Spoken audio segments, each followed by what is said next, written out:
ikaw ang nagtanim pero iba ang kumuha. Yan ang videong nakuna ng isang plantito matapos maaktuhan na namimitas ng kanilang tanim na sili ang isang matandang lalaki. Pero ang depensa ni Manong, sakop na raw ng kalsada ang tanim kaya pwede na niyang kunin. Ang tanong mga kapatid, pampublikong pag-aari na nga ba ang nasabing tanim kung ito ay nasa pampublikong kalsada? Uy!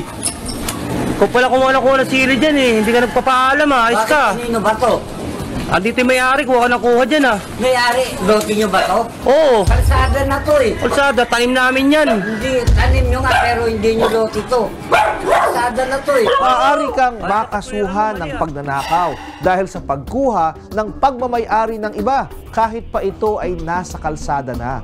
Ang kasong pagnanakaw o theft sa ilalim ng Article 308 ng Revised Penal Code ay pinaparusahan dahil sa pagkuha ng pagmamay-ari ng iba at hindi dito mahalaga ang lugar kung saan ito kinuha. Attorney, may nakita ako nalaglag na buko ng nyog. Inuwi ko sa bahay at kinain. Nagulat na lang ako na meron palang may-ari at gusto akong kasuhan ng theft. Legal ba to? Kung ang bunga ng puno ng inyong kapitbahay ay kusang nalaglag kahit sa inyong bakuran, ayon sa Article 681 ng Civil Code, ay sa inyo na ito at wala po kayong pananagutan sa batas. Kung kayo po ay may nais ikonsulta sa inyong lingkod, i-follow lang ang Facebook page ng Good Morning Kapatid. Mangyaring i-private message po ninyo sa akin ang inyong mga katanungan. Maraming salamat.